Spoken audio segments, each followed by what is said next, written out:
میں آکھیا جدو تیرا پسینہ او دے ورگا نہیں ہے تے سینہ کی میں ہو سکتا ہے۔ اسی تصور کے لیے آپ کو عقیدہ اہل سنت کے ساتھ اپنی آپ کو جوڑنا پڑے گا۔ عقیدہ اہل سنت میں پھر یہ نہیں ہے، عقیدہ اہل سنت میں یہی ہے کہ وہ بے مثل ہیں، بے مثال ہیں۔ اسی عقیدے میں نجات ہے، فلاح ہے، برکت ہے۔ اسی عقیدے میں سب سے آسان کام ہے ختم نبوت کا کام کرنا۔ توجہ ہے؟ میں یہ نہیں کہتا وہ نہیں کر رہے، سارے کر رہے ہیں، لیکن مشکل ضرور ہوندی ہے۔ جدو آکھے نبی نو پتہ نہیں، پھر آکھے گا نبی نے آکھے 30 جھوٹے آن گے، ایک قادیانی بڑا تیز ہے، وہ آندھا پہلے ایک ہی ہونے کے دا مطلب ختم نبوت کا کام کرے گا، لیکن مشکل ضرور آئے گی۔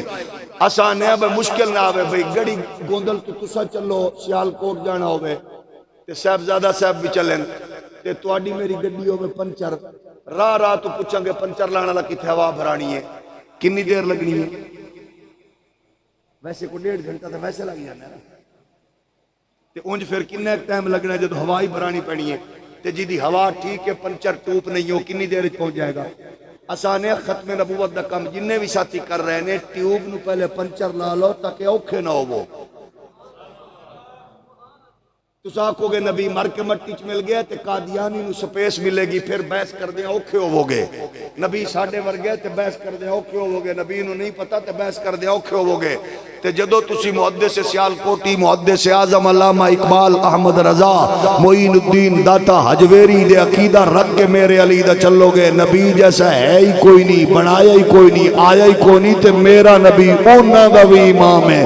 پھر تو انہوں بحث کرن دی لوڑ نہیں، اقبال دی صورت الیاس مرنی دی صورت باب خادم رضوی دی صورت امام نورانی دی صورت مداہد ملت نیازی دی صورت حافظ محمد عالم سیالکوٹی دی صورت محدث اعظم دی صورت ٹر دے جاؤ گے۔ قادیانی کیڑے اپنی موت مردے جان گے کیونکہ انہیں تینوں ہاتھ نہیں پانا، انہوں پتہ ہونے تے اگے یاد محمد تے ہے ہی بے مثل سے بے مثال۔ اسی عقیدے کی الحمدللہ حفاظت کے لیے ہمارے علماء میدان میں تھے، ہیں اور رہیں گے۔ اسی عقیدے کے تحفظ میں ہمارے بھائی قائد علماء اہل سنت سیالکوٹ علامہ صاحبزادہ حافظ حامد رضا صاحب، جن کے بزرگوں نے ساری زندگی اسی عقیدے کا تحفظ کیا، آپ بحمدہ تعالی اسی عقیدے کے تحفظ میں میدان عمل میں مصروف کار ہیں۔ آج آپ ہی کی سرپرستی اور قیادت میں سیالکوٹ کے عظیم مرکز ڈونگا باغ میں عقیدہ ختم نبوت کانفرنس کا 13ویں سالانہ کا انعقاد تھا۔ آپ کے زیر سایہ اہل سنت کے جلیل القدر علماء نے، جن سپریم کورٹ میں جنہوں نے دلائل کے ذریعے قاضی فیض عیسیٰ صاحب کا منہ بند کیا، آج ان کے خطابات ہوئے، اور کل حضرت حافظ حامد رضا صاحب کی زیر قیادت سیالکوٹ کے تاریخی ختم نبوت ریلے کا اہتمام ہے۔ وہ ریلہ العالم یونیورسٹی دبرجی سے مغرب کی نماز کے بعد مفتی اعظم پاکستان حضرت علامہ مفتی منیب الرحمن صاحب، حضرت علامہ ڈاکٹر مفتی پیر محمد مظہر فرید شاہ صاحب اور علامہ پیر محمد حامد سرفراز، علامہ قاضی احمد حسن صاحب، ان اکابر اور مبلغین اسلام کے خوبصورت ان کی جلوہ گری اور سرپرستی سے حضرت علامہ حافظ حامد رضا صاحب کی قیادت میں شروع ہوگا، جس میں وہ مختلف چوراہوں سے گزرتا ہوا مرکز اہل سنت ڈونگا باغ میں وہاں اختتام پذیر ہوگا۔ اس کے اس اجتماع میں ان علماء کے خطابات ہوں گے، اور آخر میں مفتی اعظم پاکستان حضرت مفتی منیب الرحمن صاحب علمی فکری خطاب فرمائیں گے۔ کدو کس ٹائم کتھوں کتھے کی دی قیادت صاحبزادہ حامد رضا صاحب کی قیادت میں کن کا خطاب ہوگا؟ کدو؟ کس ٹائم؟ کل تساں سارے انو میرے والو حضرت صاحب والو دعوت، موٹر سائیکلوں تے آؤ تے اپنے نال زیادہ نہیں، صرف دیکھو جدے 10 مخلص یار ہومن، لوگ یارانو اپنے دوستانو فلمہ تے ڈرامے تے ٹکر کھوان دیں، تساں اپنے سمیت 10 یار لے کے آؤ، ختم نبوت دے جشن سرکار راضی ہوں گے، حضور کی ختم نبوت کے لیے آؤ گے۔ ہمارے اکابر میں سے حضرت تاجدار گولڑا مہر علی پاک فرماتے ہیں جو ختم نبوت کا کام کرے اس پر میرے آقا کا ہاتھ بھی ہوتا ہے اور حضور کی نگاہ بھی ہوتی ہے۔ میرا تجربہ مشاہدہ یہ ہے، جو چاہتا ہے میرے کام ہو، میری مشکل آسان ہو، میرا کوئی کام پھنسا ہوا ہو، اگر کوئی چاہتا ہے اپنا کام سامنے رکھے، منت نظر خیال سوچ سامنے رکھے، ختم نبوت کا کام کرے، میں چیلنج سے کہتا ہوں کہ آپ کو میرا رب ضرور کرم نوازیوں سے کنارہ ضرور عطا فرمائے گا۔ کل ہم آپ کے منتظر ہوں گے، بھرپور طریقے سے شرکت فرمائیں تاکہ ہم اپنے اکابر علماء کو بتا سکیں کہ جو سبق ہمیں حضرت علامہ عبدالحکیم سیالکوٹی نے دیا اور حضرت امام ربانی جس شہر میں باقاعدہ پڑھتے رہے اور جس شہر میں حافظ محمد عالم صاحب جیسے لوگوں نے اسلام کا نور بانٹا، سانو انہاں دا سبق بھولیا نہیں، یاد ہے، وعدہ ہے، سارے نہیں، صرف ایک باری جڑے تیار نے ہاتھ چامن، کسے نو آکھن دی لوڑ نہیں، یہ آپ نے حضور کے لیے آنا ہے، جو حضور کے لیے آنے والا ہے وہ ہاتھ اٹھائے، باقی تکلیف نہ کریں۔ ماشاءاللہ ضروری نہیں ہے ہاتھ بندہ ہار اٹھائے، لیکن میں دعا کرتا ہوں ایک عالم دین کے بیٹے اور عالم دین کی موجودگی میں جس نے حضور کی ختم نبوت میں شرکت کے لیے وعدہ کیا، اللہ اس کو مشکلوں سے دور فرما دے، اللہ اس کو پریشانیوں سے دور فرما دے، اللہ اس کی خواہش، اس کی تمنا آرزو کو حسن تکمیل نصیب فرما دے، والدین وفات پا گئے ہیں تو کروٹ کروٹ جنت نصیب فرما دے، بیٹی بہن کے رشتے کے لیے پریشان ہے تو اسباب نصیب فرما دے، اور اگر کو بے اولاد ہے تو نیک صالح نرینہ اولاد عطا فرما دے۔ اللہ آپ سب کا حامی و ناصر و معالی۔ اللہ ہماری بھی مغفرت فرما اور ایمان کی حالت میں مرنے والے مومن کی بھی مغفرت فرما۔ اب بتاؤ اس کوالٹی میں سوائے اسلام کے اور کوئی دھرم میدان میں نہیں کھڑا، بندہ چلا گیا، لوگ بھول گئے، کوئی جلا کے بھول گیا، کوئی دفن کر کے بھول گیا، لیکن قرآن کہتا ہے ساتاں کو 40واں کو سالانہ برسی ہو، ہر وقت مومن کہتا یہ ہے اللہ میری بھی مغفرت فرما اور ایمان کی حالت میں فوت ہونے والے کی بھی مغفرت فرما۔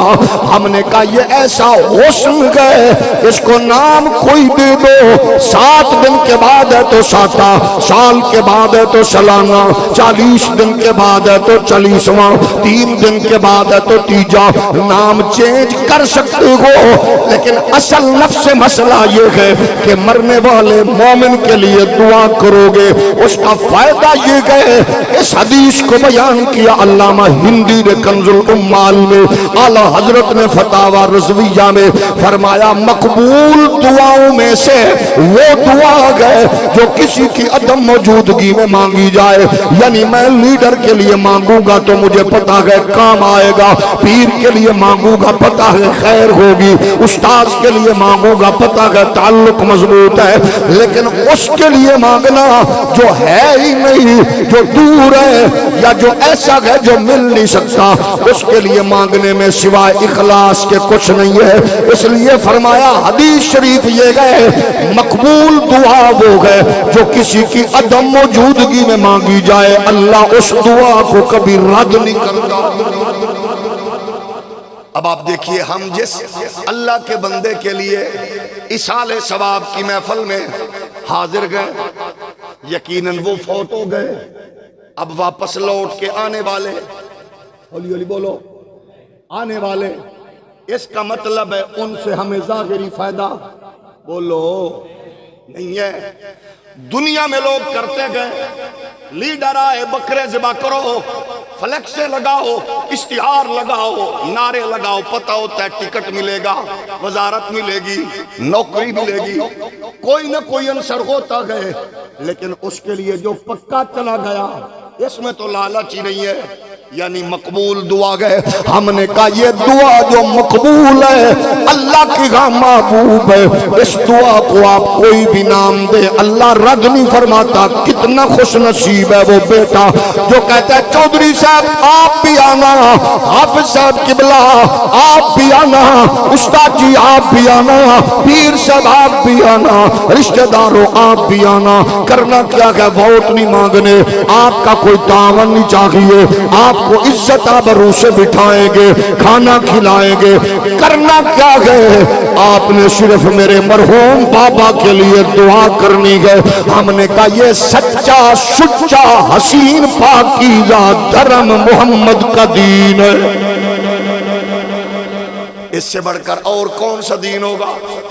بندہ جانے والا چلا گیا، پاک پیغمبر فرماتی ہے بندہ مرا، مرنے والا گناہگار تھا، لیکن جب قبر سے نکلا تو نیکیوں کے پہاڑ پیچھے چل رہے گئے۔ عرض کرتا ہے اللہ میں تو گناہگار تھا، اللہ فرما رہا گئے تو چھوڑ آتے ہوئے اچھے یار چھوڑ کے مرا، نیک دوست چھوڑ کے مرا، اچھی اولاد چھوڑ کے مرا، اس نے تجھے بھلایا نہیں ہے، اس نے تجھے دعاؤں میں یاد رکھا، ہم نے تیرے گناہوں کو نیکیوں میں تبدیل کر دیا۔ اچھا اب اس میں ایک اور مسئلہ، وہ مسئلہ یہ ہے کچھ ہمارے دوست اس بات پر شدت اختیار کرتے ہیں بندہ مر گیا کوئی فائدہ نہیں ہے، لیس للانسان الا ما سعی۔ ہم نے کہا اس مفہوم کو سمجھو، اس کے اسلوب کو سمجھو، جس نے جو کیا اسی کی جزا سزا گئے۔ ہم نے کہا تھوڑا مہربانی کر کے دیکھ لو، وہ کہتے ہیں کوئی فائدہ نہیں ہے، بندہ زندہ تھا، آپ اچھائی نیکی خیر کر رہے تھے، اس تک پہنچ رہی تھی، اب جہان بدلا گئے۔ پنڈ نہیں بدلیا، ضلع شہر صوبہ ملک نہیں بدلیا، کی بدلے ہے؟ ہولی ہولی بولو، جہان بدلا۔ تو جب جہان بدلا گئے تو آپ اس کو کیسے فائدہ دے سکتے گئے؟ ہم نے کہا اچھا پھر کہتے ہیں دعا جو تیجا سالانہ کی صورت میں مانگتے ہو، کیونکہ وہ بندہ زندہ تھا، اس کا حساب کتاب بیلنس چل رہا تھا، گھاٹا وعدہ ہو رہا سی، بندہ مر گیا، او دا بیلنس کلوز، حساب بند، دفتر تو سبحان اللہ ہی بندے، زندہ تھا تو اس کی برائی نیکی چل رہی تھی، جدو بندہ گیا ہی مر، ہون کی فائدہ؟ ہم نے کہا اگر یہ اصول ٹھیک ہے تو پھر ذرا ایک اور مہربانی فرمائیں، اس اصول کی تھوڑی وضاحت فرما دے، جب تک بندہ مرتا گئے تو اس کا دفتر کلوز کتنے دن بعد ہوتا ہے؟ تھوڑا ہو رولی بولو۔ ویسے ایک کیفیت تے ساڑی ہونی چاہیے سی تواڈے راہ دی وجہ تو، لیکن تواڈی کیوں ہے میرے سونے ہوئی رہا؟ میں نو لگدا ہے تسی سیال کوٹ جان دا ارادہ کر چکے ہو، میرا خیال ہے جنج دا روڑ ہے، جدو تسی سوچ دے ہو کہ صبح جانا ہے، رات نو تواڈی بھی نیند نہیں آندی ہونی جی میں سانو بھی نہیں آنی،